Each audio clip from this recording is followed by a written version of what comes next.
Muy buenas, Julio, ¿cómo estás? Buenas tardes, José. Pues muy bien, encantado de estar aquí contigo. Oye, yo muy agradecido de que con tanta generosidad te hayas prestado a estar en el lado humano de las ventas y bueno, muy ilusionado por traer un temazo como es el tema del miedo, algo que a todos de alguna manera nos va muchas veces atropellando en la vida y que influye en tantas y tantas cosas, en tantas y tantas decisiones, ¿no? Entonces, ya no solo en el ámbito empresarial y de emprendimiento, sino en decisiones bueno, muy amplias en la vida, hasta cuando le decimos a una chica si quiere salir con nosotros, ¿no? Entonces, bueno, lo dicho, ilusionadísimo con tenerte aquí, agradecido y bienvenido. Muchísimas gracias. La verdad es que tienes, bajo mi punto de vista, toda la razón, ¿verdad? El miedo es una emoción que nos acompaña siempre y en todos los ámbitos de nuestra vida. Julio, te conoce muchísima gente, por lo tanto, para muchos no hará falta una gran introducción, pero aún así a mí me gustaría presentarte un poquito para que nuestros oyentes, bueno, entren en contexto de cuál es tu perfil y por qué hablas bueno, con tanto convencimiento y con tanta sabiduría, si me permites, e incluso expertise alrededor del miedo, ¿vale? Entonces, te voy a presentar un poquito. Julio de la Iglesia es técnico en desactivación de artefactos explosivos, TEDAS, como se conoce como nombre técnico. Eres coach ejecutivo, estás en el top 100 de conferenciantes en España, tienes un reconocimiento muy alto, solo hay que seguirte. Ya has realizado dos charlas TED, que no es nada sencillo. Trabajas con las empresas más importantes de España, empresas como Danone, bueno, en fin, empresas muy importantes que cotizan en el IBEX 35 y a las que es muy difícil llegar si no aportas de verdad gran valor. Colaboras con Es Radio, con Onda Cero. Has sido policía, en definitiva lo eres, porque para ser TEDAS tienes que ser policía, bueno, boina verde, empleado de banca, maestro ninja. Activista de Greenpeace, algo que me parece muy interesante para describirte también. Formador en la cárcel, has formado, has ayudado a otras personas en el ámbito de la cárcel. Has escrito un maravilloso libro que es El miedo es de valientes y es un poco lo que te está dando ahora mismo muchísima visibilidad, ese fantástico libro. Esto es un poco, Julio, tu parte curricular, esa parte que se puede leer y está muy bien traerla, pero a mí me gustaría que desde el ángulo que te apetezca, y con los matices que tú quieras traernos, nos presentes a Julio de la Iglesia persona y nos hables un poco de cuál es tu background. Bueno, te agradezco muchísimo estas palabras que has tenido y esta presentación poniendo el foco en todos los éxitos, ¿verdad? Pero es verdad que detrás de ese Julio también había un chaval, un niño con mucho miedo a fracasar, a suspender, a no ser buen hijo, a no tener éxito en la vida. He sido un hombre que ha sufrido una fobia, la claustrofobia, a los espacios cerrados, que eso me ha impedido muchas veces realizar mi trabajo con templanza y serenidad, porque para mí enfundarme en un EPI, en un traje de protección integral, para mí ha sido hasta hace unos años un gran reto porque me producía esa claustrofobia. Soy ante todo, sobre todo, lo que más me gusta a mí ser es padre. No sé si seré bueno o malo, pero es una de las tareas, profesiones o estilos de vida que más me gusta. Y además de eso, te diría que soy una persona bastante curiosa. Entonces, quizá ese currículum que tú has descrito viene por esa inquietud de conocer mucho, de abarcar mucho, de no perderme nada en la vida. Y eso me ha hecho estar siempre, casi permanentemente en movimiento. Pues bueno, también habla mucho y muy bien de ti, ¿no? Cuando dices que lo que más te gusta ser es padre, ¿no? Esa faceta que a ti te llena tanto en la vida es la de padre. Describe un poco esa parte de generosidad que hoy todos vemos en las labores que haces, en cómo te entregas a los demás y bueno, ya habrá tiempo de ir hablando sobre todo eso, pero a mí me gustaría, para entrar en materia, Julio, y para también poner las expectativas alrededor de lo que nos podamos llevar hoy en su justo lugar, me gustaría lanzarte dos preguntas, ¿vale? Porque puede ser que nos aclaren cosas. Una primera pregunta es, ¿el miedo es inevitable? Y una segunda pregunta, ¿qué es el miedo? Bien, es inevitable. O sea, el miedo es una emoción primaria y por lo tanto nos acompaña durante toda nuestra vida a todos los seres humanos, sin excepción. El miedo es una emoción que está ahí para salvarnos la vida. El miedo es una emoción que está ahí para avisarnos de los peligros. Pero como casi todo en la vida, es muy bueno en su justa medida. Cuando ese miedo nos atenaza, nos aterroriza, nos paraliza, desde luego no es una emoción que, que sume a la hora de avanzar con éxito en nuestra labor. ¿Qué es el miedo? Pues el miedo es, como te decía, una emoción provocada por la percepción de un peligro real o imaginario, pasado, presente o futuro. Y esto es algo que nos diferencia del resto de las especies, de los animales. Tenemos miedo a cosas que no han sucedido nunca y que quizás nunca se produzcan. Y es quizá por esto que yo te decía antes, por nuestra creatividad y nuestra curiosidad, lo que hace que en muchos casos aventuremos peligros y sospechemos de cosas terroríficas cuando en realidad no hay ese peligro, no hay esa amenaza, no, no tenemos nada que temer. Es curioso, ¿no? Que no tengamos, que muchas veces creemos en nuestra imaginación las circunstancias que nos generan el miedo, pero que sea tan difícil, bueno, ser consciente de ello y apagar esa conversación interna, ¿no? Qué difícil es apagar esa conversación interna. Hay una cosa que he leído sobre ti, Julio, que me parece muy interesante, ¿no? Y es que desde pequeño, bueno, has sido un enamorado de la aventura, coleccionabas y te gustaba pues seguir a Félix Rodríguez de la Fuente, a Cousteau, tus tebeos de Tarzán, a Jabato, al Capitán Trueno, ¿no? Y puede ser que estar enamorado de la aventura, tanto de la aventura y de lo que implica la aventura, que es de alguna manera enfrentarse a lo desconocido, te haya ayudado a tener esta relación tan especial que tienes tú con el miedo. La verdad es que siempre que he intentado salir de esa habitación donde yo me empapaba de esas aventuras, donde yo veía el mundo a través de mis héroes de ficción, donde yo empezaba a descubrir lo que era la vida a través de esos protagonistas, siempre había esa mezcla de ilusión y de temor.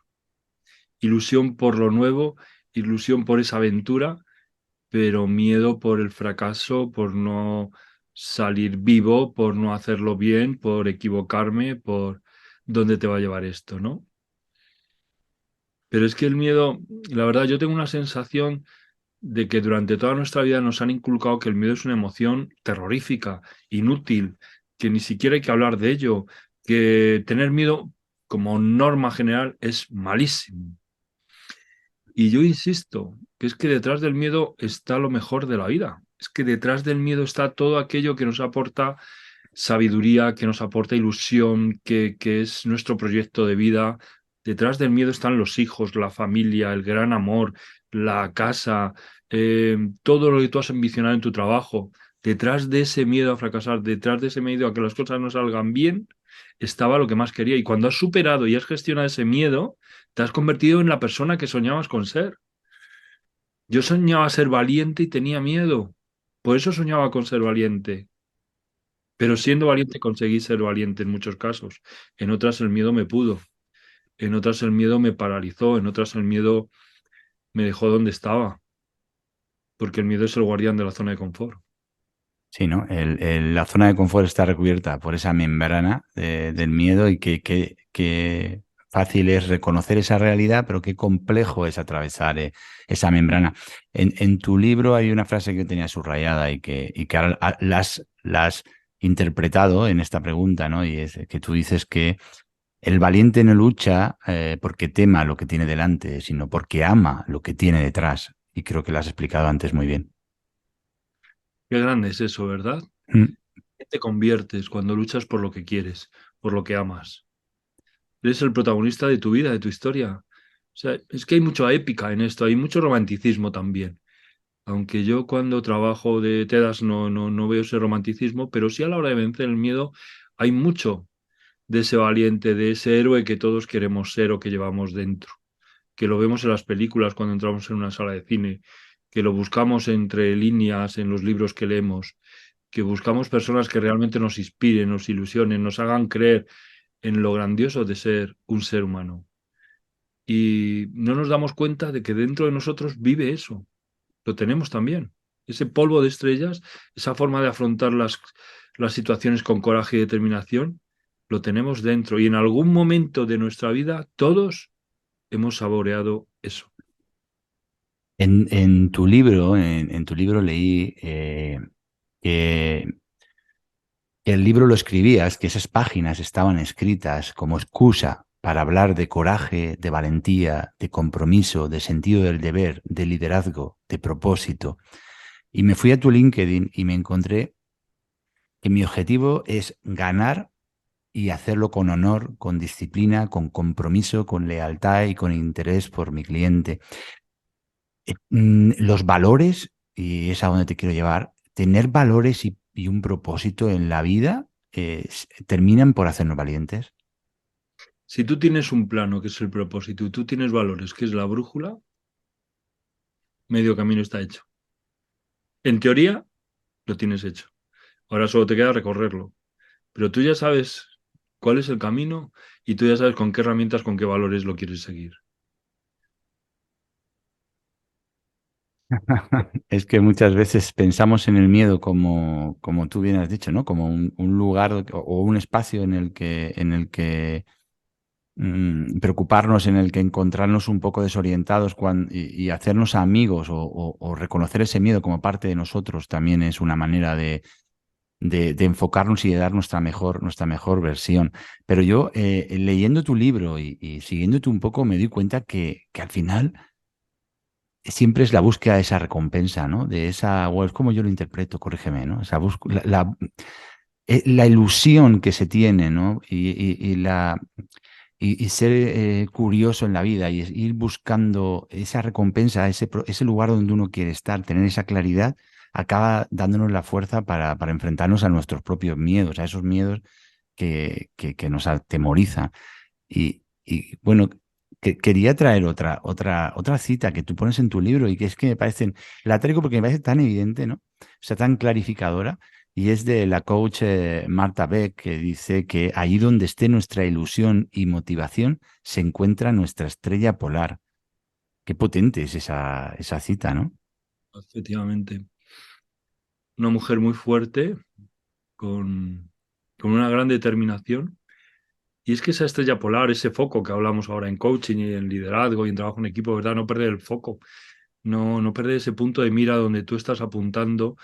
Y es que es verdad, mira, las personas curiosas o muy creativas, muy artistas, tienen la dificultad de que les interesan tantas cosas que muchas veces pierden energía para hacer algo realmente bien. Se distraen o se entretienen con multitud de actividades.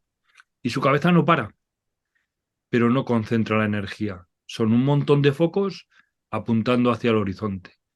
Pero si estas personas, entre las que yo me incluyo en alguna época de mi vida, juntamos todos esos focos en un solo punto, como un láser, es que te conviertes en alguien imparable. Yo no digo que vayas a tener éxito, lo que digo es que es muy difícil pararte.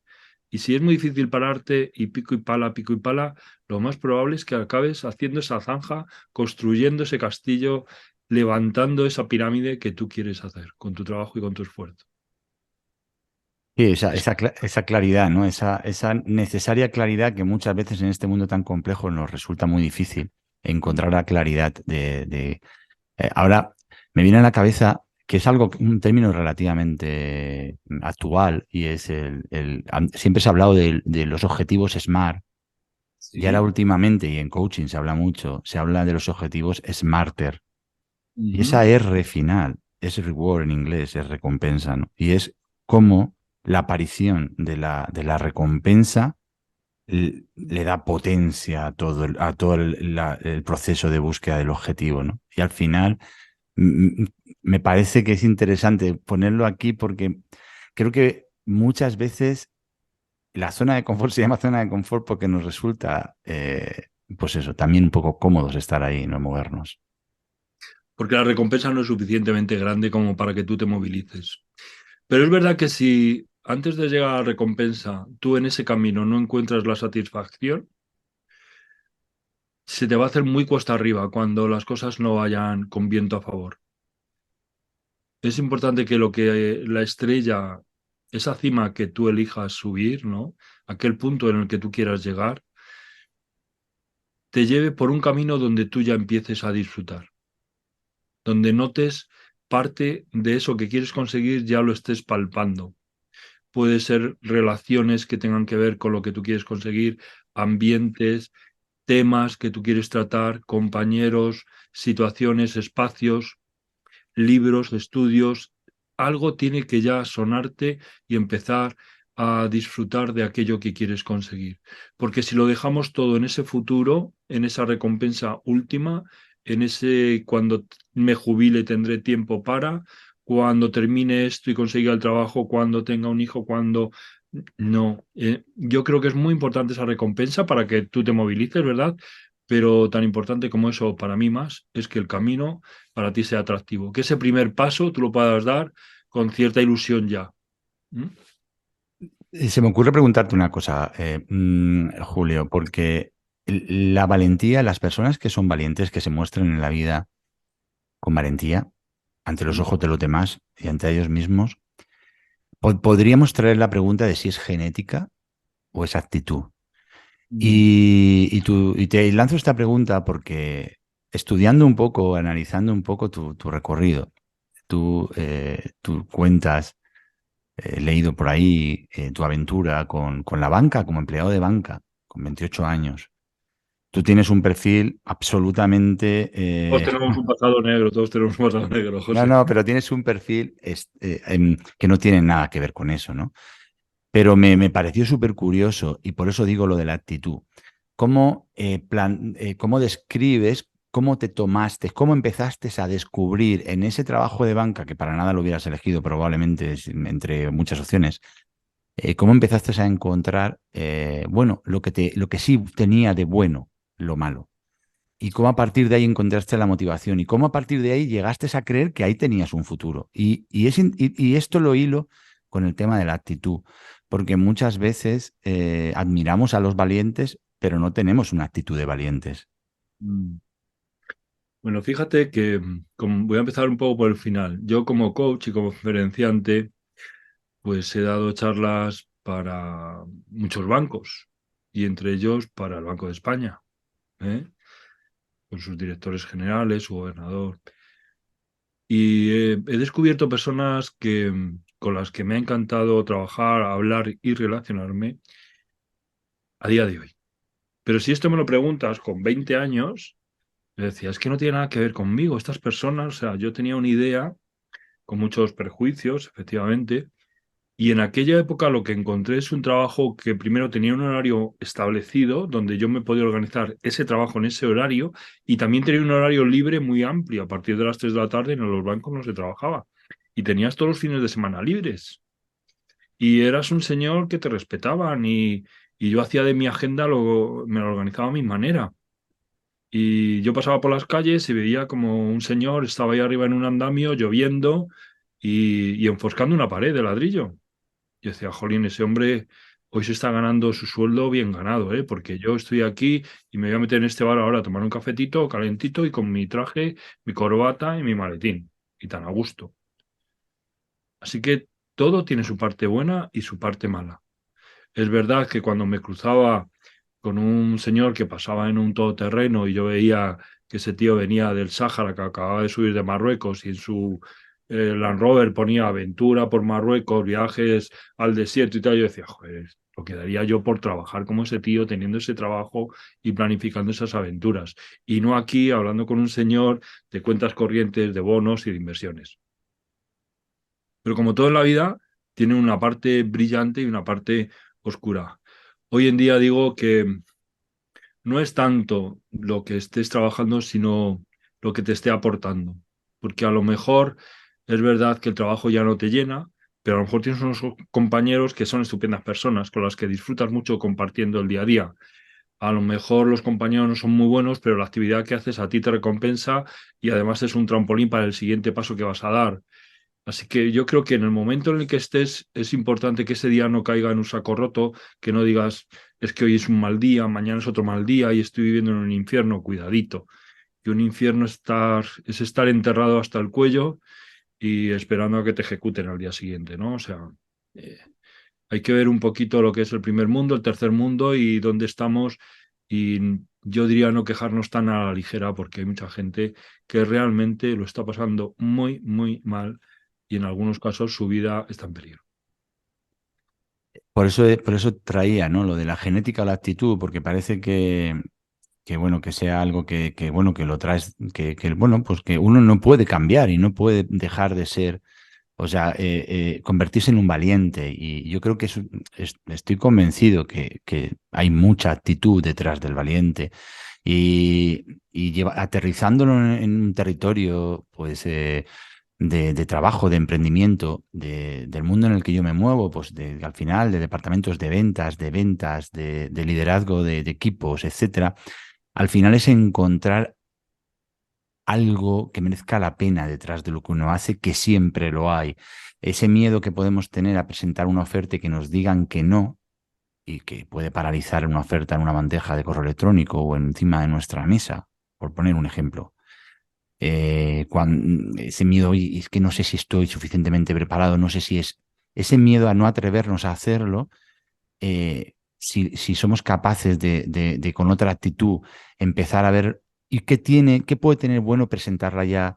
Si el cliente me dice que no, ¿qué puede pasar? ¿Qué tiene de mano que no me diga que no? ¿Cómo puedo reaccionar? ¿Tengo capacidad para cambiar las variables o las cosas que no encajen, etcétera? El atrevernos sencillamente a hacer las cosas y también pensar en qué puede traer de bueno también conseguir esa oferta a nivel profesional, a nivel personal, a nivel familiar. Bueno, en definitiva, que la actitud nos acaba por mostrar como personas y nos acaba por también ofrecer un mundo de posibilidades que sin ella es mucho más difícil.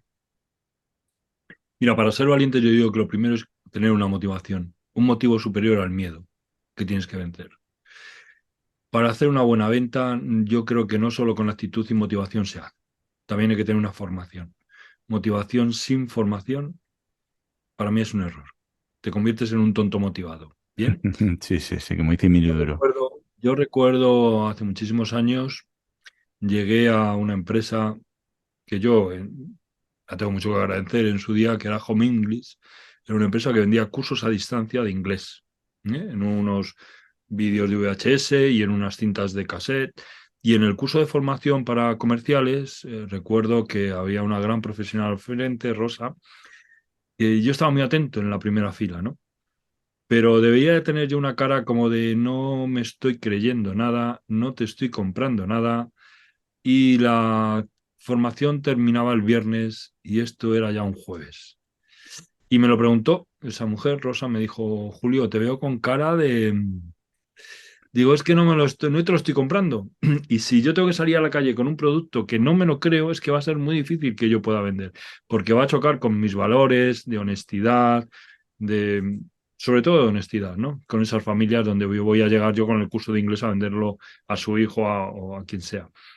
Y espera a terminar el curso. Si cuando termine el curso tú esto no lo vendes como el jabón de jabugo que sé que te encanta, no trabajarás con nosotros. Y así fue. Yo llegué el viernes y dije, ostras, es que esto es pata negra. Y fui líder de ventas durante mucho tiempo sin saber inglés. Yo me sabía muy bien la primera lección y la segunda, pero en la tercera ya no lo entendía. Pero creo que me formé como profesional para dar salida a ese producto de una manera honesta y sabiendo que el señor o la señora que se sentase delante de ese curso de inglés acabaría aprendiendo inglés si seguía esos pasos. Y creo que es muy importante esa actitud, pero también es muy importante conocer con lo que estás trabajando, lo que ofreces. Porque yo estoy convencido, si tú me vendes aceite de oliva virgen extra, estoy convencido que a lo mejor te puedo decir que no lo quiero, pero tú te vas a ir con la cabeza bien alta y vas a entrar con la cabeza súper alta porque sabes que traes el mejor producto, producto de primera calidad. Esto es lo que hay que trabajar. Antes de salir a la calle, creo yo, ¿eh? Y luego con la actitud claro, esto es una fiesta, o sea, tienes mucha suerte de que haya llegado a tu vida, porque te traigo lo mejor que puedes tener, ¿no? No, no, por supuesto que no tendría sentido, ¿no? O no tiene sentido, aunque sucede muy a menudo en el ámbito comercial, por desgracia, pues es un territorio que siempre está deseoso de gente que salga fuera a ofrecer productos y es como muy habitual, bueno, pues no prepararse o no preparar a los equipos comerciales bien y digamos que esa maestría que yo determino en el ámbito de las ventas, porque yo creo que para vender hay como tres cosas que son muy claves y que siempre comento. Uno es entender al cliente, o sea, esa capacidad empática de mm, saber lo que el cliente necesita, ¿no? Y eso es un proceso casi filosofal desde mi punto de vista y yo lo defiendo mucho, porque requiere una predisposición como persona, una generosidad como persona, decir, bueno, antes de nada voy a saber esta persona qué está buscando, qué necesidad, qué deseo, qué motivación tiene e intentar entenderlo lo mejor posible. Luego hace falta una sintonía, para bien o para mal, las personas sintonizamos con unas o con otras y para verdaderamente vender hace falta tener una sintonía y intentar también provocar esa sintonía con la otra persona. Pero para mí la tercera clave es la maestría. Una vez hecho esas dos cosas, tú tienes que tener una maestría, tú tienes que tener unos conocimientos para darle precisamente justo lo que necesita, lo mejor que necesita esa persona. Entonces, por supuesto que es así, evidentemente sin esa capacitación, podríamos decir, no hay que salir, pero luego también es verdad que en el ámbito de la figura del vendedor, en el ámbito de la figura del vendedor, como en el ámbito de la figura de cualquier profesional, un gran limitador es la actitud. Es el gran limitador, porque es el factor multiplicador. Hay gente con unas condiciones magníficas. Y esto en la venta, mira, una de las cosas, te voy a contar una cosa, y por qué yo estoy aquí o por qué empecé en pandemia a hablar de ventas, pues yo realmente tengo una empresa de representación y me dedico a vender.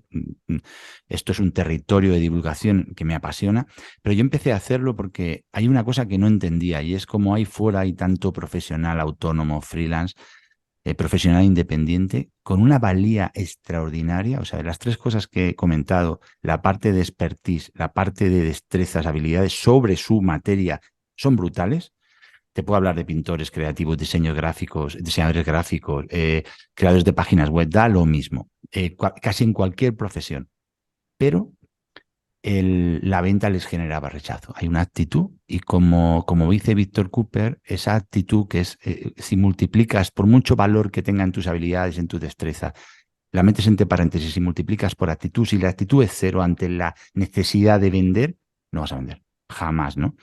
Entonces, un poco cambiar esa mentalidad, llevarle a la gente la parte buena, esa parte humana de la venta y la razón de ser de la economía, de los negocios, de la generación de los tiempos, aportar soluciones, darle a la gente aquello que necesita para progresar, para dar un paso adelante, para llegar a su mejor versión.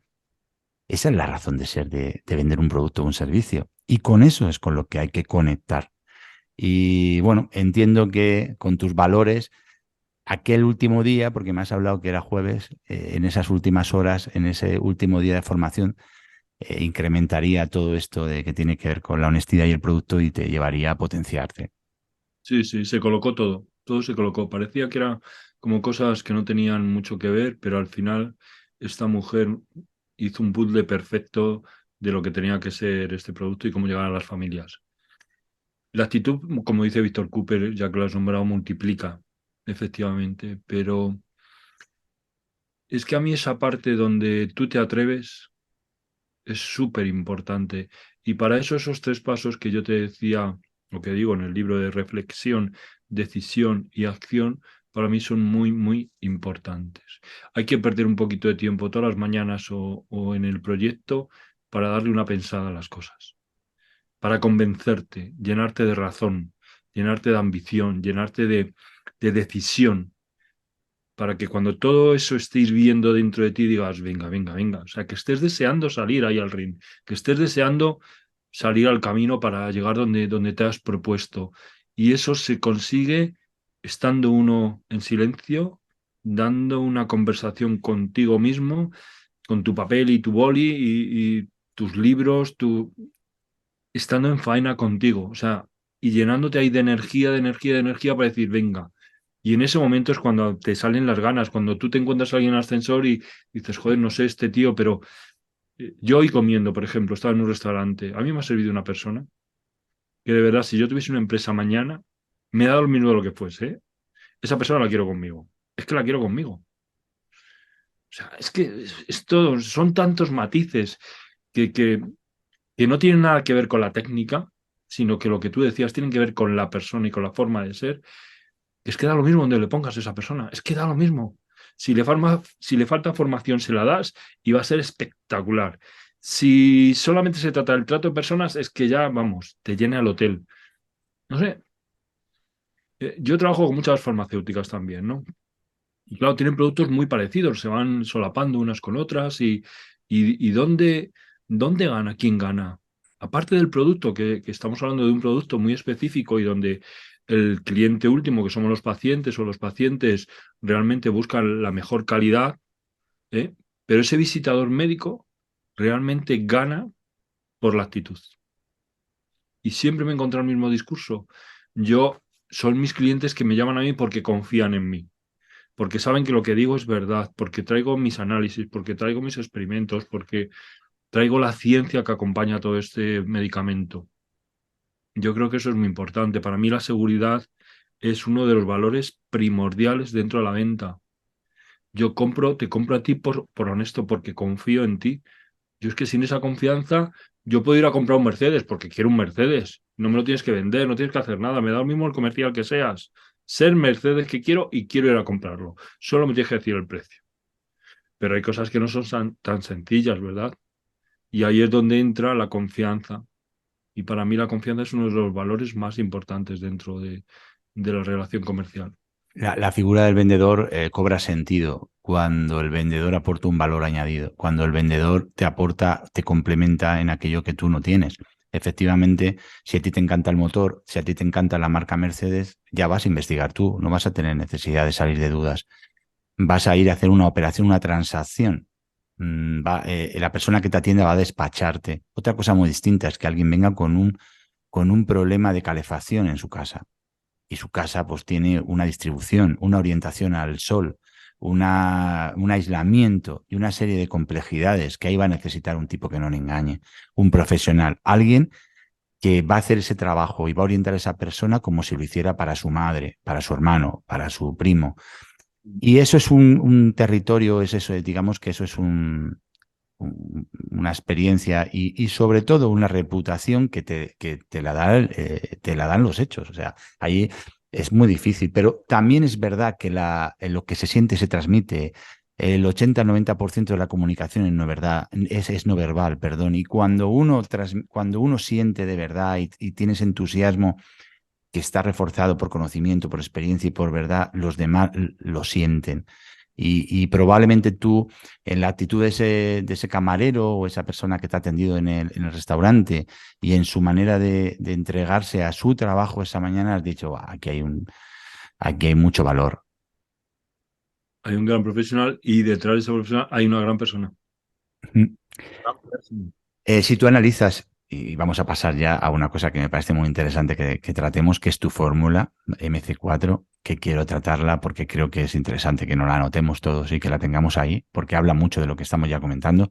Pero si tú analizas gente que lleva toda la vida vendiendo, eh, mm, lo- la- que no estamos hablando de gente que tiene grandes empresas ni que ha hecho grandes patrimonios, sino personas que se han ganado la vida muy honradamente con una cartera de clientes, al final son personas que generaban una confianza increíble en los demás y que tú no tienes dudas de que esa persona siempre te va a tratar. Y al final se trata de construir lo que yo llamo un patrimonio relacional. Y ese patrimonio relacional se basa en justo en eso, en darle a los demás lo que necesitan y nunca, nunca, nunca poner los negocios por delante de las personas, que eso es una clave, que hay que repetirnos como si fuera un mantra. Pero bueno, ese es otro territorio.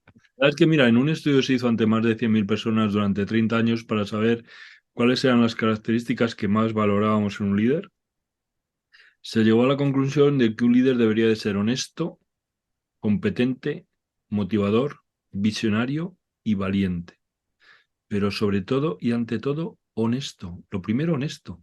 Que podamos confiar en él. Que si tú abres la puerta del avión, yo no tenga dudas de saltar. que sepa que me vas a cubrir la espalda. O Mm. sea, un tipo honesto, una mujer honesta, nos metemos donde sea. Yo no tengo, ¿sabes? Para mí esa honestidad, que está, el término está perfectamente empleado, a mí me gusta decir que los líderes, los auténticos líderes, son muy buenas personas. Hay por ahí Mm, un libro que no recuerdo el autor que dice que los líderes se sientan los últimos a comer o algo así. El título me vais a perdonar si no me lo sé exactamente. Y habla de esto, de que el líder convence por su manera de moverse, por su manera de actuar, genera. Bueno, ¿qué te voy a contar a ti? Que estás en el territorio, has estado en el territorio militar y estás en el territorio de las Fuerzas Armadas, que ahí, bueno, ¿qué vamos a decir, ¿no? De la cadena de mando y del respeto que, tienes que tener por los que te acompañan, ¿no? En una misión. efectivamente. Eso es muy importante. Pues, eso es la clave, es la clave. Y es uno de los valores que os une, yo creo, a todos los que habéis decidido dedicar vuestra vida y vuestra profesión a, pues, a Eso las y fuerzas. otro tema que yo trato en las empresas y que les suena un poco a chino, porque tengo que decirte que la palabra miedo en las empresas a mí me ha costado la vida meterla, ¿eh? Porque no se pronunciaba esa palabra, nadie reconocía que tenía miedo. Siempre se hablaba de gestión del cambio, los más aventureros de la incertidumbre, del riesgo, pero miedo no tenía nadie, nadie, nadie. Y luego hay otra, el cumplimiento del deber. Siempre lo han encasillado en Fuerzas Armadas, como tú decías, en agentes de policía, este tipo de cosas, ¿no? Pero el cumplimiento del deber, si es que esto es, por lo menos yo lo que mamó en mi casa, y en mi caso yo no vengo de una tradición ni policial ni castrense, o sea, no, no, no, pero sí sé lo que es cumplir con tu deber y con tu obligación. Y esto está por encima de tus derechos. Tú tienes un deber que cumplir porque ya te comprometiste, ¿no? Yo me comprometí contigo a hacer este podcast, ¿verdad? Y quedamos un día y una hora y, y bueno, pues especialmente hoy yo tenía un día complicado, pero me había comprometido contigo. No tengo nada que pensar. Se trata de perseverar en lo que tenemos que hacer sin pensar lo que hay que sufrir. Y no es el caso que estés sufriendo, pero en muchos casos haces cosas que no te apetecen en ese momento, pero tu deber te dice que tienes que hacerlo. Y nadie te obliga, no es que estés en primer tiempo de saludo y sea una orden que te han dado, no, no, es que es un compromiso que tú has adquirido contigo, contigo y con esa persona, pero sobre todo contigo. Con unos valores que te acompañen, bueno, que traes de cuna, ¿no? De cuna se traen tantas cosas de todo tipo, pero sobre todo los valores que nos han inculcado de acuerdo a cómo entendemos la vida, hacen que a veces tengamos que hacer cosas aunque no sea lo que más nos apetece. Yo voy a contar una nota muy rápida. Tengo mi hija en Noruega estudiando y estuve ahora en Semana Santa allí. Eh, Se habla bueno, de lo que en los países nórdicos la gente es muy fría. Bueno, a nosotros nos recibieron las tres familias que acogen en una cena, las tres familias que han acogido a mi hija en este proceso. No faltaba ningún hijo y todos tenían 18, 17, 16. Me decía mi hija, están aquí porque les han obligado. Sus padres no les dieron opción. Vienen unos padres de España a ver a su hija y ahí tenemos que estar la familia íntegra. Esos son valores. No querían estar allí. Bueno, ¿qué les interesaba estar allí con unos padres? Pero había un sentido del deber, habían unos valores detrás de respeto que al final son lo que da sentido pues a la estructura de la propia sociedad. Efectivamente, efectivamente. Qué bonito es esto que has dicho. Y qué buen ejemplo para tu hija y muy bonito. Yo lo comparto. Julio, tú tienes una fórmula que de alguna manera recoge cómo tú ves o cómo tú sientes que hay que afrontar el miedo para superarlo con valentía. Y tu fórmula es MC4, que es motivación, y luego tienes 4 Cs, control, corrígeme, si me equivoco, control emocional, certezas de los riesgos, capacidad de resolución y coraje, ¿no? Yo las he que tú le llamas así, yo he dicho, bueno, control emocional, pues ese autoconocimiento también para podernos controlar, las certezas del riesgo, formarnos, informarnos en profundidad sobre lo que nos estamos enfrentando, la capacidad de resolución es esa preparación y luego Muy ese bien. coraje que tú defines, esa valentía. Ujú. Eh, ¿Cómo creaste esta fórmula? ¿Cómo la visionaste y cómo decidiste compartirlas? ¿Y qué te ha llevado a compartir todo esto con tanta gente? Bueno, la fórmula sale de una persona que en algunos momentos fue cobarde, y ese soy yo, y que ha sentido miedo en infinidad de ocasiones en su vida, y que también lo he superado en otras muchísimas ocasiones y he sabido gestionarlo. Y esa experiencia propia es lo que he querido transmitir en este libro. Yo no sé si verás aquí algunos libros, no, pero yo me jacto de tener, yo creo, una de las mejores colecciones que hay de libros sobre la gestión del miedo. Pero mi libro tendrá parte de esos libros, por supuesto, porque la mayoría los he leído, pero viene de mi experiencia personal y de la que he visto en otros que conmigo han estado ahí en situaciones donde lo más normal era tener miedo. Eh, y la motivación para mí es la piedra angular sobre la que gira toda la fórmula. La motivación y lo último que has nombrado, la última C, que es coraje en la acción. El miedo solo se supera en la acción, las metas solo se convierten en realidad en la acción. Entonces, teniendo esa idea clara de que yo esto lo tengo que superar, de que yo tengo que volar, de que no puedo, tengo a mi hija en Noruega y no puedo estar aquí sin ir a verla, pero me da pánico volar y quiero superarlo, teniendo esa fuerte motivación y sabiendo que la solución pasa por montarte en el avión y afrontar esa situación con coraje y determinación, lo tienes casi todo hecho. Lo tienes casi todo hecho, pero son muy complicadas estas dos cosas. Por un lado, hacer crecer la motivación hasta ese punto donde no hay retorno, donde rendirte no te salva, donde quejarte no es la solución, donde tener miedo es parte del camino, donde no va a desaparecer, pero tú vas a seguir adelante. Esto es muy difícil de conseguir. Y luego dar ese paso donde ves el vacío, donde dices que es que igual me mato, que es que igual me estrello, que es que igual me arruino, que es que igual me lo quitan todo. Yo entiendo que también es muy difícil, pero hay que saber que al otro lado está en este caso tu pequeña, ¿no? Yo a mía la tengo ahora en Jerusalén, en Israel. Pues entenderás que también tengo otros miedos, porque allí es una zona que ahora mismo está un poco en conflicto, palestinos e israelíes. Hmm. Y Pero bueno, centrándonos en la fórmula, Sí, pero bueno, te entiendo. No hace sí, falta que digas más. ¿no? Exactamente. Pues creo que esa motivación es importante y que a la acción hay que pasar. Certeza del riesgo, por supuesto, porque si no es que entramos en esa parte que decíamos antes, creativa, donde la imaginación se dispara y la imaginación es el cable rojo en la desactivación del miedo. Hay que tenerla corta. Porque si yo me pongo a imaginar es que puedo pensar de todo, puedo pensar que este granito que me ha salido en la cara es un cáncer. Pues será mejor que te certifiques esto, que vayas al médico, que te hagan un estudio, un análisis y veamos lo que es, antes de ponerte aquí a sufrir esta tarde sin motivo y sin razón. Control emocional. Es que si nosotros dejamos que el miedo se apodere de nosotros hasta el punto de que no sabemos qué hacer, ya es tarde. Hay que volver. Hay que volver sobre nuestros pasos. Porque si yo dejo de pensar, si la parte prefrontal de mi cerebro colapsa, porque la amígdala se ha disparado, porque se ha hecho dueña de mi cerebro al completo, porque es quien ha pulsado el botón rojo, es que dejo de ser creativo, imaginativo, eficaz, me abandono el sentido común, me convierto en un animal feroz, donde voy a pasar por encima de cualquiera para salvar, donde voy a empezar a comportarme a lo bestia, donde quizá no sea la mejor solución. Y en otras situaciones sí, ¿eh? O sea, yo estoy con el agua al cuello en medio de un naufragio y a lo mejor lo que tengo que sacar es esa parte animal que me haga sacar toda la ira, toda la rabia, que convierta el miedo en un ser súper violento para sobrevivir. Que yo no vivo en el mundo de Yuppie, ni que para mí la ira es una emoción perfecta para muchísimas cosas y la rabia igual. Lo mismo que la alegría, que el amor y otras emociones.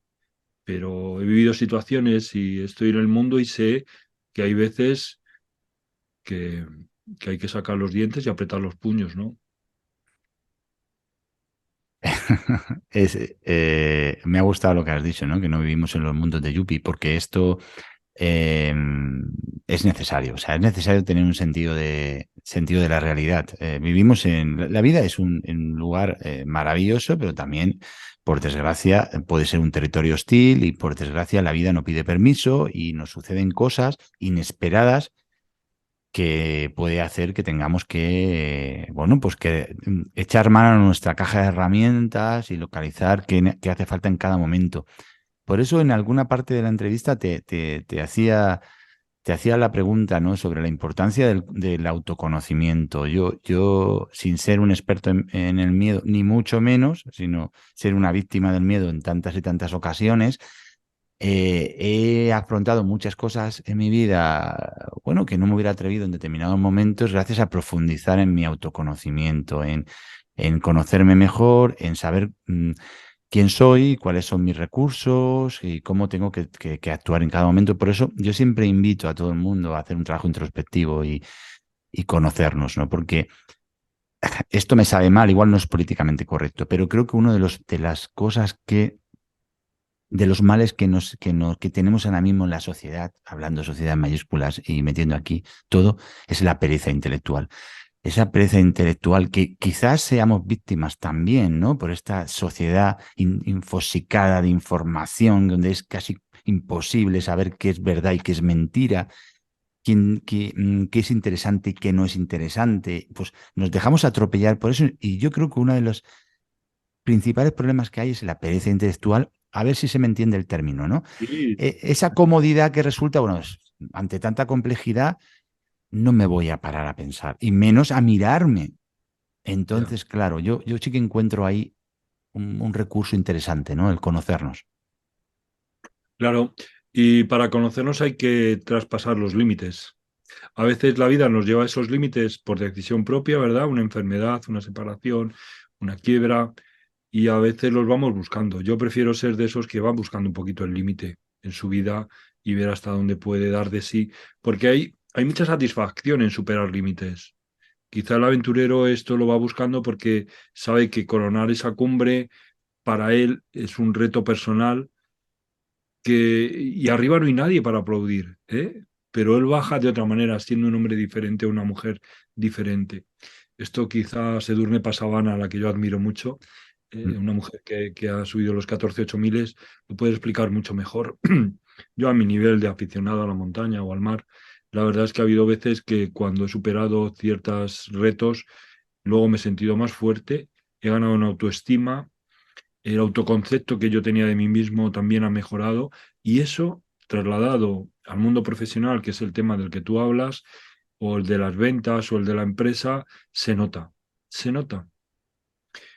Cuando tú te cruzas con un empresario, con un ejecutivo, que yo personalmente les detecto aventureros porque lleva una pulsera de hilo de elefante o porque su forma de hablar o por el moreno que trae, la marca de las gafas de esquiar, tal, no sé qué.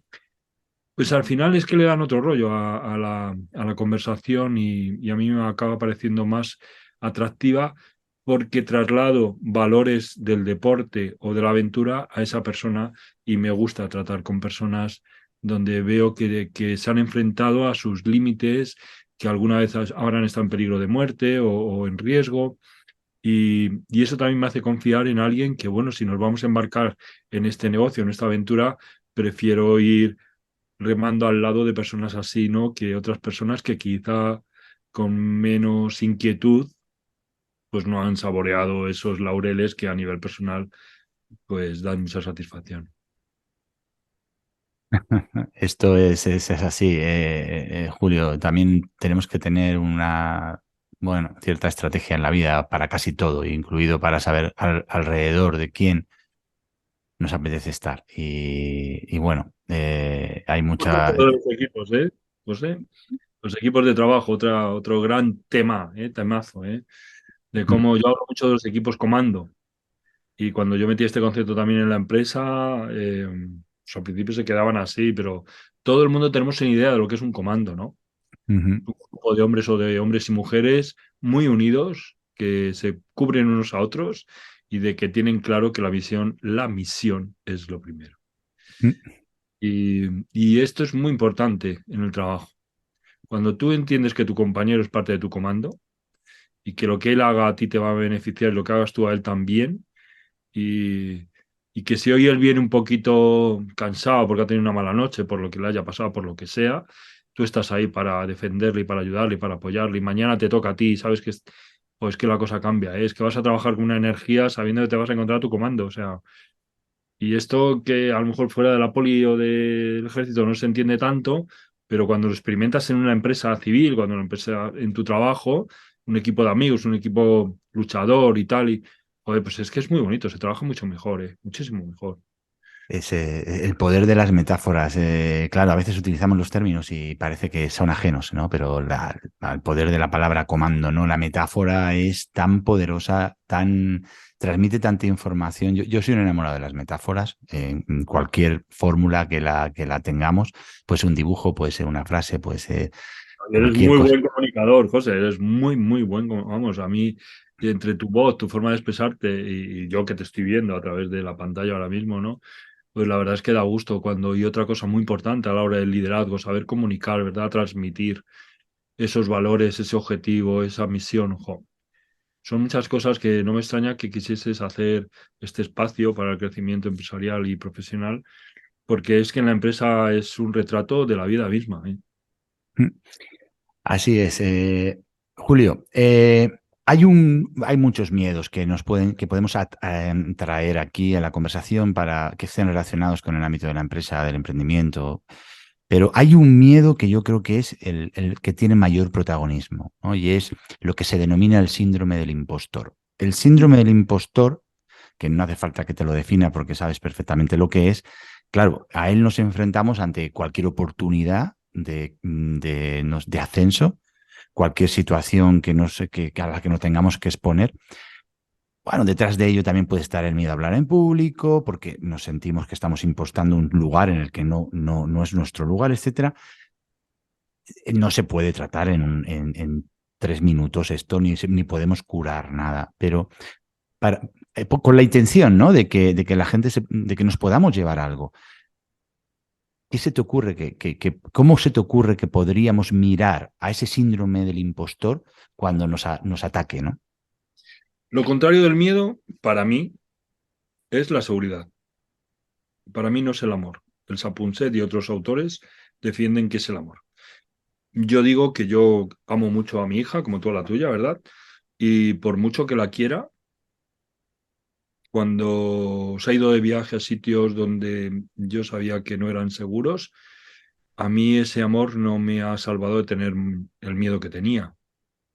En cambio, cuando me ha dicho, me voy a casa de mi amiga tal o a casa de los abuelos, he dicho, ¿por qué? Porque me ha dado seguridad, porque esa familia sé quién son y porque mis padres son personas de total confianza para mí. Bien, lo contrario del miedo es la seguridad. Tú tienes el síndrome de impostor. Te está faltando seguridad. ¿En quién? En ti mismo. No tienes el convencimiento o la tranquilidad de que las cosas vayan a salir bien. Tienes dudas de ti. Por eso tienes miedo. Si tú estuvieses totalmente seguro de que lo sabes hacer, no tendrías miedo de ningún tipo. Ni del impostor, ni a fracasar, ni a equivocarte. Nada. Trabaja en esto. Trabaja en tu seguridad. ¿Qué es lo que está en tu mano? Hacerlo bien, ¿verdad? No vamos a hablar del micrófono, ni de la calidad del vídeo, ni del escenario. No, vamos a hablar de ti. Primero, vístete para la ocasión. Vístete como tú te sientes seguro. Si te tienes que poner la capa de Superman, te la pones. Y si no, te pones bien tu chaquetita, tu traje, tu falda, lo que te quieras, pero vete a gusto, vete seguro con tu ropa. No te pongas esos zapatos por primera vez. Apréndete bien la lección. De lo que tú me tienes que hablar, tú tienes que saber. Tienes que saber. Y si no sabes, tienes que tener la honestidad de decir, mira, en este momento no te puedo contestar esa pregunta, pero dame tiempo que mañana tendrás una respuesta. A mí me ha pasado, ¿eh? Yo he dado clases no de gestión del miedo, sino a lo mejor de otro tipo y me ha llegado un friki de las armas que sabía de munición más que Harry Sutio. O sea, sí. Y ante eso es que no puedes ir de fantoche por la vida. Es mi opinión, ¿eh? O sea, uno tiene que ser vulnerable y humilde. Y eso no quiere decir que sea débil, sino que es humano. Eh, Cuando tú has trabajado esto, tu discurso, y has trabajado tu imagen, y te encuentras a gusto con la imagen que proyectas y con el discurso que quieres dar, ahora no se te olvide de que tú estás ahí para impactarme a mí, para ayudarme a mí. Deja de mirarte ya el ombligo y ponte en modo ayuda. Saca ese héroe, ese valiente y ponte a ayudarme a mí, que yo tengo que entender esto que tú me estás explicando, que me tienes que llegar al corazón, que me mires a los ojos, que no te escondas. Da dos traguitos de agua, que cuando tú tragues un poquito de agua, tu cerebro va a entender de que las cosas no son tan malas porque estás bebiendo. Da dos palmadas rápido antes de salir a la escena. Vocaliza bien, entrena antes de salir. Todo esto son cosas que tú tienes que hacer. Y luego entiende que errar es parte del camino de la superación. Yo llevo dado, no sé, ya cientos de charlas, pero la primera charla que yo di, o sea, es que era para mí un súper reto. Era una charla de 1 hora con un escenario circular, o sea, siempre había alguien viéndome la espalda, donde estaban lo que yo más quería en este mundo, o sea, personas desde el colegio hasta la actualidad. O sea, yo decía, como la cague hoy, es que mi mundo entero se va a reír de mí, ¿no? Va a ser testigo de un fracaso. Hice una charla de 1 hora donde puse un cronómetro de 60 minutos y yo acabé en el segundo 4 antes de que terminase esa cuenta atrás.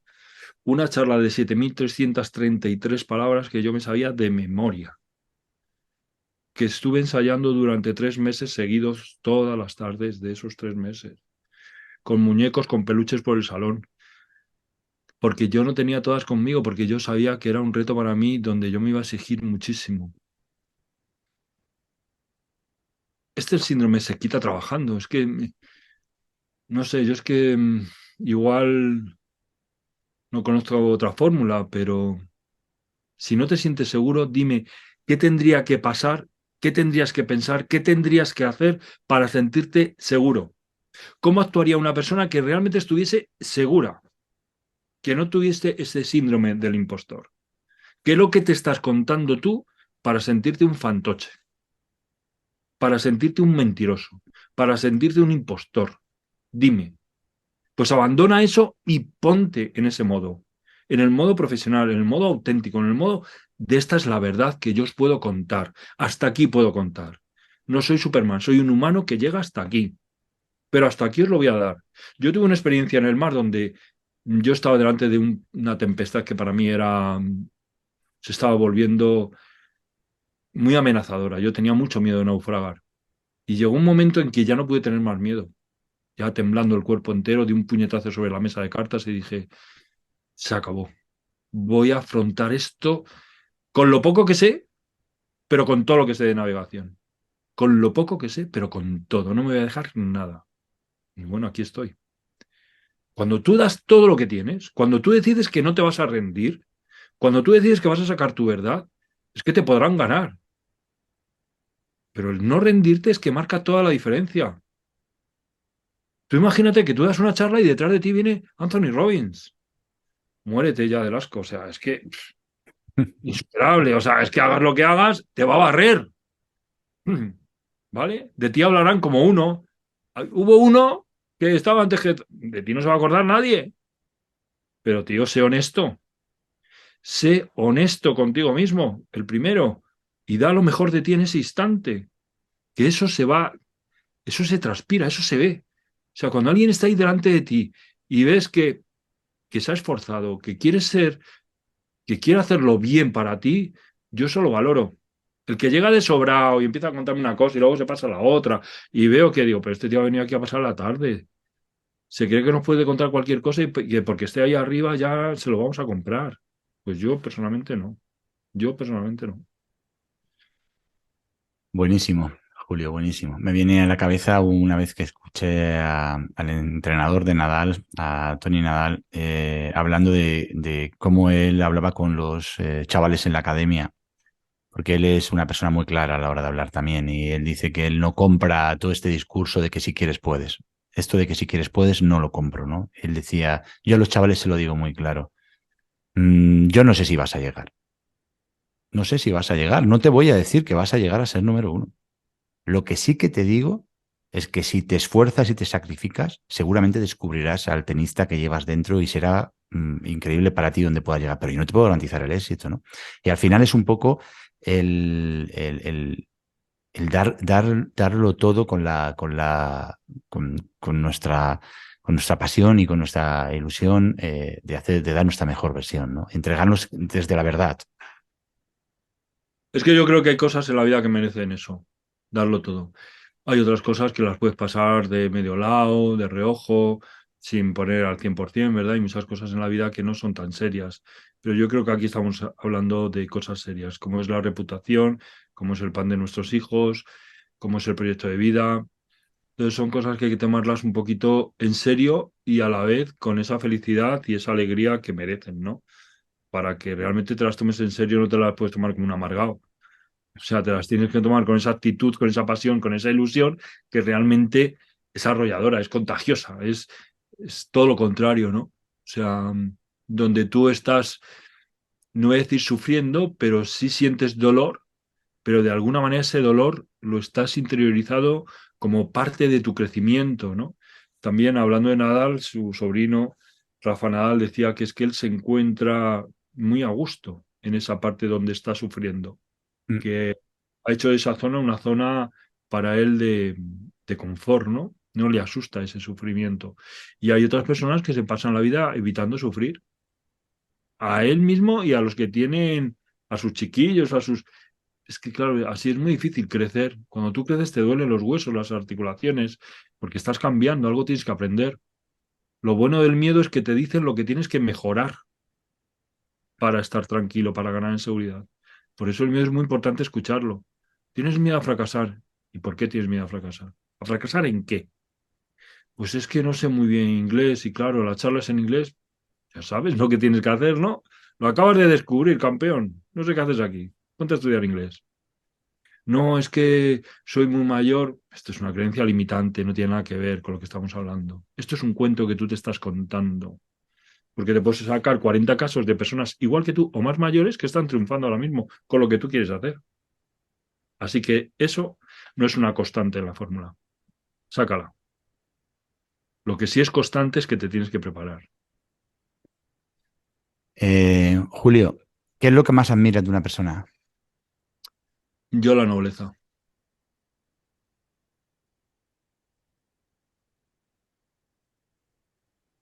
Y lo que más detestas de una persona. Algo muy común creo que es la deslealtad, la mentira.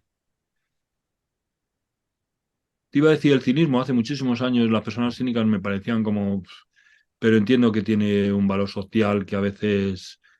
Bueno, pero para mí la nobleza es un valor, esa, la bondad, ¿m? Es algo que no es fácil de encontrar. Y esa tranquilidad que te da estar delante de alguien honesto, bondadoso, o sea, es que yo me fío de esa persona. Y para mí que tú me digas, voy a hacer esto, y yo me lo crea, es que me da, es que, no sé, es que yo valoro mucho esa tranquilidad. Ha dicho que lo va a hacer. Ahora, yo sé perfectamente que si no se cae la luna sobre la Tierra, tú vas a hacer eso. Y para mí eso es lo más grande en un ser humano, su palabra. ¿Hay alguna persona especial en tu vida, algún mentor, alguien que te haya marcado como ser humano? Bueno, yo tengo la suerte de tener mis padres vivos actualmente. ¿M? Y dos ejemplos para mí, podría buscar otros, pero la verdad es que yo tengo dos padres espectaculares, esa es la palabra, a todos los niveles. No solo como ejemplo de padres, sino como hombres y mujeres. O sea, mi madre es una señora súper valiente. Bueno, me podría tirar toda la tarde hablándote de ellos. Tengo esos dos ejemplos, de honestidad, de valentía, de criterio, del sentido del deber, del sentido común de las cosas, sin grandes formaciones. Perdón, pero siempre te dan un punto, profesionalmente hablando, de justicia, de ecuanimidad, de punto medio, ¿verdad? Que dices, ¿cómo puede? darme este consejo tan sabio sin haber estado donde yo he estado, ¿no?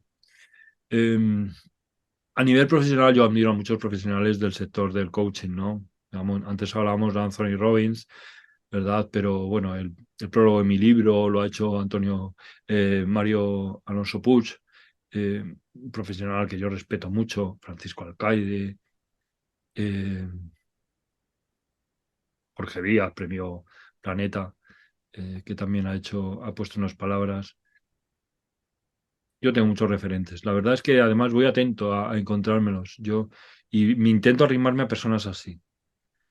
Yo me intento relacionar con personas que realmente me aportan valor y que puedo aprender de ellas, o por lo menos me siento como en casa.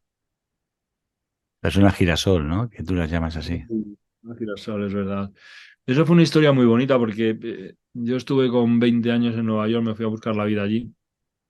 Y uno de los trabajos, estaba yo trabajando en la Casa de España de Manhattan, y me vino a buscar una persona y me dijo, uff, tú tengo un sitio para ti que sí, ese sitio cuál es. No, no, no, es un bar de copas en el Bronx, tienes que pasar por el Harlem. Hostia, me han dicho que... No, no, no, no te preocupes. Bueno, pues nada, ¿a qué hora?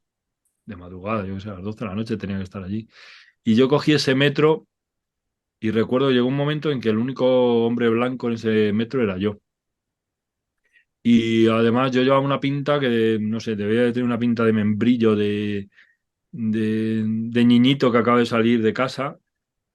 Y los hombres que había en esos vagones y en ese en concreto en el que iba yo, la verdad es que no iban tan arreglados, y desde luego las miradas que me estaban echando eran como de vas a ser nuestra cena, ¿no? Y esto es así, no me quiero meter con nadie ni hablo estereotipos. O sea, yo la percepción que tuve de aquello fue estoy en peligro total. O sea, y además en aquellos años es que el índice de mortalidad en Nueva York era altísimo, tanto de hombres de color, como de policías, como de ciudadanos normales, ¿no? Había muchísimas bandas, era realmente peligroso. Pero yo era bastante joven y muy, muy, muy inconsciente de dónde estaba y de lo que estaba pasando. Y entre esas personas había un señor súper alto, súper grande, yo le vi como una montaña. O sea, yo cuando vi a aquel hombre que entre los asientos se iba acercando hacia mí, yo decía, ¿dónde irá? Este viene a por mí, viene a por mí. Y cuando se acercó a mí, abrió la mano, la extendió. Yo cuando veía aquella mano delante de mi cara, a mí lo que me recordó es a un guante de estos de béisbol. O sea, yo vi una manopla, yo saqué mi manita, se la estreché y él me sacó ya una sonrisa con unos dientes de marfil, que en ese momento dije, ostras, estoy salvado, estoy salvado. Y así fue, salimos del metro juntos, él era puertorriqueño, y en un contenedor que pasamos había una gabardina llena de yeso y de polvo y de partes del escombro de un edificio. La dio dos sacudidas, casi la descose entera, y me la echó por encima de los hombres y me dijo, a partir de ahora tienes que venir así, si quieres venir a este barrio. Y pasamos por todas las esquinas con esos hombres calentándose en bidones de gasolina hasta que llegamos a ese sitio. Y fue todo un destino, ¿no? Porque fue compañero mío de trabajo, íbamos los dos al mismo sitio. Y Qué la verdad es bueno. que ese hombre cada vez que sonreía para mí era como ver la luz, siempre te hablaba desde la parte positiva, aceptaba todo lo que decías, te entendía sin hablar, te protegía constantemente. eh, y tenía sus miserias, ¿eh? Porque era un hombre que venía, la vida le había dado duro, tenía una historia familiar muy peculiar, pero le encantaban los girasoles. Y, y para mí las personas que son así, que en el mundo las hay, que se giran siempre hacia el lado positivo, que no te juzgan, que te aceptan, pues son personas girasol. Qué bonito. Qué historia más bonita nos has traído, Julio. La última pregunta, Julio. Si pudieras volver a tener 20 años o pudieras dirigirte a ese chaval que estaba en Manhattan aquella noche, Sí. ¿qué le dirías? Fíjate que yo voy camino ya de los 50 y muchos. Y cuando tuve 40, cumplí los 40, me hice esta pregunta hacia los 20. Y yo pensaba que con 40 ya habría dado la vuelta al mundo en un velero por lo menos una vez, habría escrito un libro, que tendría muchos hijos, que viviría en el campo en una gran casa, que, bueno, algunas de esas cosas ya las he hecho, pero tengo que decir que estoy bastante contento con el hasta dónde he llegado y cómo he llegado, que también es importante. He tenido fracasos, como puede ser una separación hace ya 14 años, pero bueno, la vida también te trae cosas buenas después de esos fracasos. En el trabajo no me puedo quejar, es la profesión que yo quería, es de vocación. Para mí el trabajo es una bendición, tanto el de coach como el de TEDx. Soy una persona muy afortunada en el trabajo y, y yo le estoy muy agradecido a la vida porque por el momento tengo que decir que pesan mucho más las alegrías y las satisfacciones que, que las tristezas. Entiendo que no le dirías, que le dirías que siguiera siendo, siguiera su camino y su Sí, inspiración. sí, efectivamente. Mira, yo muchas veces empiezo la charla diciendo, ¿os acordáis cuando éramos pequeños y queríamos ser mayores para hacer lo que nos diese la gana? Pues, ¿y qué tal vais con eso? Qué bueno, ¿Qué responsabilidad tiene el miedo en esto? Y qué claro, bueno. pues primero se ríen, pero luego se lo piensan. Y cuando acaba la charla me vienen y me lo cuentan. Y efectivamente es que a lo mejor lo peor que te puede pasar en la vida es tener un éxito muy temprano y encontrar una empresa a lo mejor que te atrape con un sueldo que te dé para vivir y dejes de buscar o ambicionar aquello para lo que has venido realmente a ser. Y por ese pan, pues no te mueves, ¿no? Y sí, es una pregunta que ayer en un programa de televisión lo sacaban, ¿no? ¿Qué harías si supieses, si no supieses la edad que tienes, ¿no? Porque esa es otra historia que nos contamos. Yo con esta edad, ¿qué harías? Fíjate que yo, por el momento, no hay nada que mi edad me impida pensar que puedo hacer. ¿Eh? Y esto también me pasaba con 20. Yo con 20 tenía unas ganas, una ambición brutal, pero la sigo teniendo para hacer muchas cosas. Y si no las hago es porque me sigue pesando más, eh, pues amistades, relaciones, compromisos que tengo que me aportan más valor que a lo mejor soltar amarras y ponerme a dar la vuelta al mundo, como te decía, ¿no? En un velero. Julio, te daría, bueno, tengo una escaleta aquí con un montón de preguntas. Me he dejado Bueno, muchas. ya Me tienes. deja, ya, Tira dos pero o tres más, venga, tira dos o tres más, José. bueno, pues mira, te diría que cómo ahora, fíjate ahora que te haya hecho esta pregunta, ¿no? ¿Cómo te comes? ¿Qué reflexión te traerías ahora de aquel chaval que no sé si él se lo creía, se creía fracaso escolar o era algo que había escuchado, pero que fue capaz de aprobar el curso solventemente por un Masterman? ¿Y qué te parece también, porque es lo mismo, que alguien que, bueno, en principio parecía que no valía para los estudios, haya terminado 3 veces el primero de su promoción en las oposiciones a, bueno, pues a tu profesión, ¿no? Y me parece muy interesante esto, por hacerte esta pregunta que la había dejado, no quería pasar por ahí, pero creo que tiene que ver mucho con las creencias y es un territorio de coach y te pregunto, ¿cómo nos afectan las creencias? Mira, yo en mi tiempo lo de fracaso escolar no se estilaba. ¿Eh? En mi tiempo te llamaban tonto, pero así con todas las letras ya secas. Tú eres tonto y tú no vales para estudiar, campeón. Tú o te vas a la formación profesional o directamente a la calle a currar. Ahora se habla de fracaso escolar. Y no solo del fracaso del alumno, quizá también del sistema, del profesorado, de... Yo esa creencia la tuve durante mucho tiempo, de que yo no valía para estudiar. Aunque en mi habitación desde muy pequeño había infinidad de libros que mi padre compraba y que intentaba iniciarme en ese hábito de la lectura, cantidad de cómics que a mí me apasionaban, y luego tenía esos referentes que esto he nombrado, Custor, de la Fuente, de la Cuadra Salcedo, para mí esos eran tíos que decía, y esos libros había que leerlos, yo no solo miraba las fotos, yo me los empapaba, y Julio Verne, y Salgari, y El Quijote, yo esos libros me los leía cuando era bien canijo. pero luego me metías en otras asignaturas del colegio y decía, es que esto a mí no me interesa, no me sirve para medrar en lo que yo quiero ser en la vida, ¿no? Estaba equivocado, desde luego. Pero fue en el momento en el que yo salí del banco y me hice una pregunta de que tú qué quieres ser con 27 años, cuando ya debería de tener una profesión y un trabajo y una estabilidad. Y es que esa respuesta a mí me atravesó. O sea, yo es que cada vez que lo cuento, y lo cuento muchas veces, es que se me sigue poniendo la carne de gallina. O sea, es que yo lo viví así. Yo cuando hice esta pregunta al universo, que se dice ahora, que en mi caso era en el salón, con la tele puesta sin oírla, sin verla, pagando ya un alquiler y sin modo de salir adelante, ¿tú qué quieres ser? Policía. Pero policía que me atravesó. O sea, es que no sé cómo explicarlo. O sea, me inundó esa palabra de una manera diciendo, claro, joder, pues si es que llevas toda la vida queriendo ser esto, campeón. Si es que ahí se reúne todo, la aventura, la acción, el servicio a los demás, la justicia,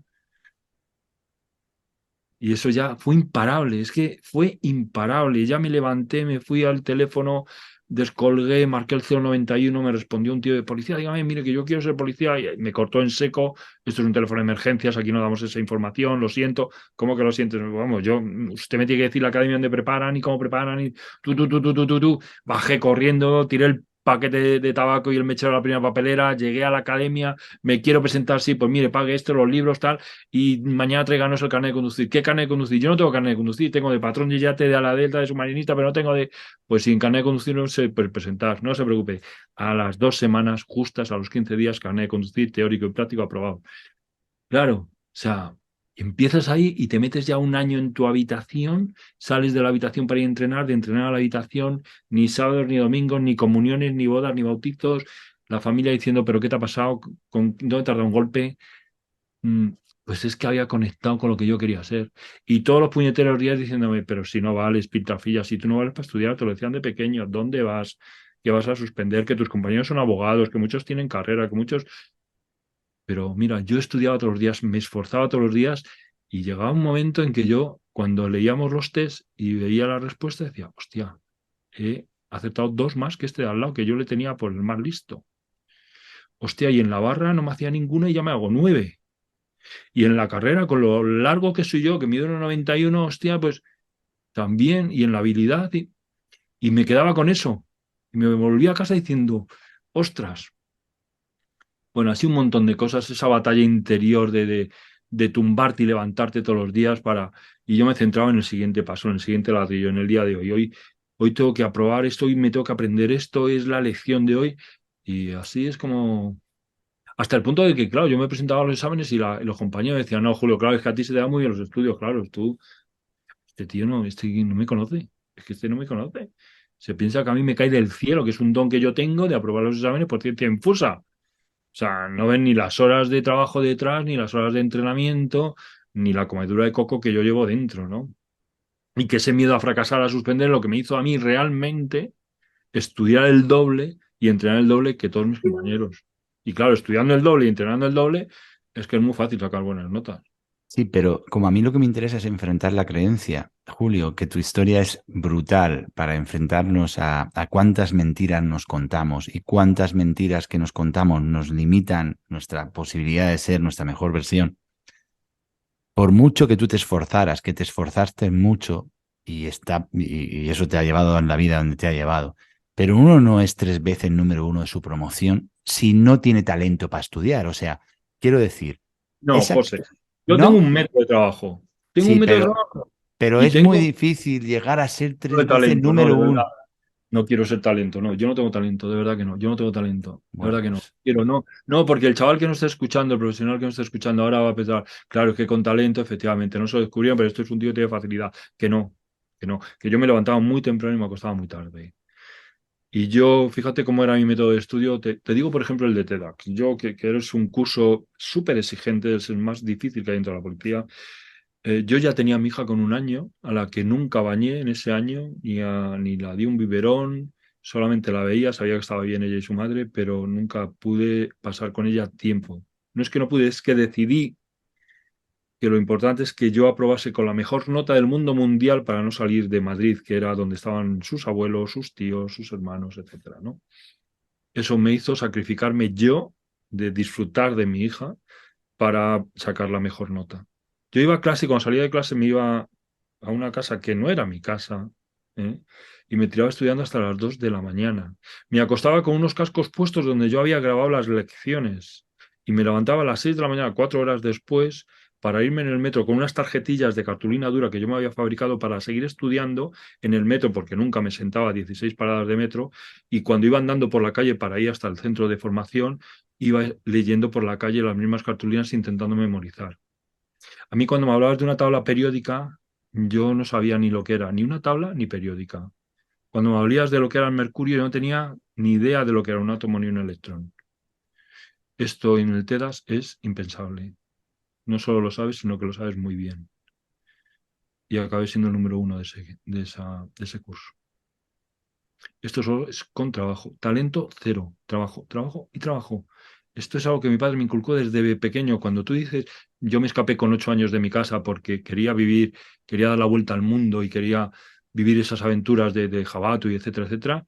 Cuando volví a mi casa, mi padre me dijo que dijo, en la vida solo hay un camino. Trabajo, trabajo y trabajo. Pero también me dijo algo más. Como te cuesta tanto trabajo estudiar, pídenos lo que quieras que entre tu madre y yo lucharemos por conseguirlo. Ya me dijo esa recompensa. Eso que tú has hablado antes me dijo, si tú te esfuerzas, vas a tener una recompensa. Ese mal mambuzo que tanto quieres. Qué Es lo bonito, único que he Julio. tenido claro. Yo quería ser policía, yo vivía para eso. Yo tenía un montón de películas en VHS de James Bond, de todas las policías, de todas las series de policías, etcétera. Tenía el parche, tenía cosas que a mí me recordaban que si yo seguía trabajando, que esto se consigue aprobando, que yo Qué tenía la bueno. actitud correcta y que podía sacarlo si me esforzaba y si aprendía la lección igual que tú. Que me iba a costar más porque yo no tenía el hábito que tú tenías, porque yo no venía con una carrera de 5 años como tú. Y porque tú además eras mucho más joven que yo. Que a los 30 era la edad límite, que yo también me decía, claro, voy a probarlo todo, pero cuando llegue al tribunal psicológico me van a decir, ¿pero dónde vas tú? No nos compensa formarte ya con la edad que tienes. Pues todas esas cosas yo tenía que rebatirlas todos los días. Y yo me decía, mira, si suspendo, suspenderé, pero que me voy a esforzar al máximo, que me voy a demostrar hasta dónde soy capaz de esforzarme, esta va a ser mi misión. Julio, es impresionante y ya te digo que tienes un perfil de coach brutal porque sí, porque hablas desde mucha verdad. Julio, las personas que quieran contactar contigo, charlar contigo, enviarte un mensaje, contratarte, por supuesto, ¿cómo lo pueden hacer? Mira, tú voy a ser sincero, y yo tengo mucha fe en el ser humano y me ha ido bien. Yo tuve una entrevista al principio de la pandemia me la hizo Aning Artiburu. Y en esa entrevista yo dejé mi teléfono porque sabía la gente que estaba muriendo, lo que estaban sufriendo y el miedo que estaba pasando toda nuestra población, ¿verdad? Y esa primera noche recibí llamadas de México, de Nicaragua, de Alemania y no me arrepiento. Y aquí voy a hacer lo mismo, José. Te voy a dejar mi teléfono. Y el que el miedo le tenga ahí secuestrado, sin cobrarle nada, esa primera llamada, yo de verdad, si puedo, ayudo. Joder, ¿Vale? qué Mira, mi grande. teléfono es 619 70 40 29. 619 70 40 29. Y luego, si me quieren conocer un poco más mi trabajo y lo que hago y tal, pues en Instagram, @gestión del miedo, ahí les conoceré también, y en la página web, www.gestiondelmiedo.com. Y en LinkedIn, por Julio de la Iglesia.